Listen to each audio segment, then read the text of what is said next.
വനിതാ ഉദ്യോഗസ്ഥരാണ് തിരിച്ചറിയാതെ മുന്നോട്ട് ചേരാനുള്ള ശ്രമത്തിനിടെ അവർ ഒരുപക്ഷെ വീണതോ അവിടെ തൊപ്പി തെറിച്ചു പോയതോ ആകാം എന്നാണ് ഇപ്പോൾ പറയുന്നത്. അല്ല, ഒരു കാര്യം മാത്രമേ ഞങ്ങൾക്ക് പറയാനുള്ളൂ. ഞങ്ങൾ ഒരുപാട് നാളെ പൊതുപ്രവർത്തനം ആരംഭിച്ചിട്ട് ഞങ്ങളെ കുറിച്ച് പറഞ്ഞ ഞങ്ങൾ കുടുംബത്തെ കുറിച്ച് അന്വേഷിക്കരുത്. എന്റെ അച്ഛൻ പറഞ്ഞ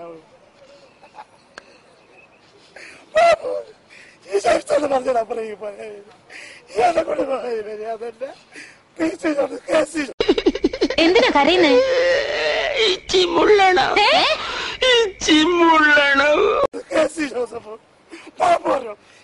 പറഞ്ഞാൽ ആവർത്തിക്കുന്നില്ല. എനിക്ക് കൂട്ടുപോട്ടെ, എനിക്ക് അച്ഛനുണ്ട്, എനിക്ക്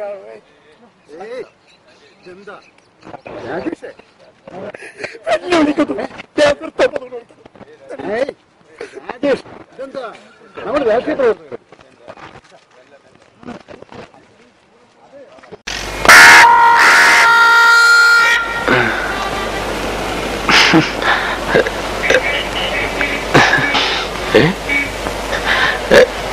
Kakak Tori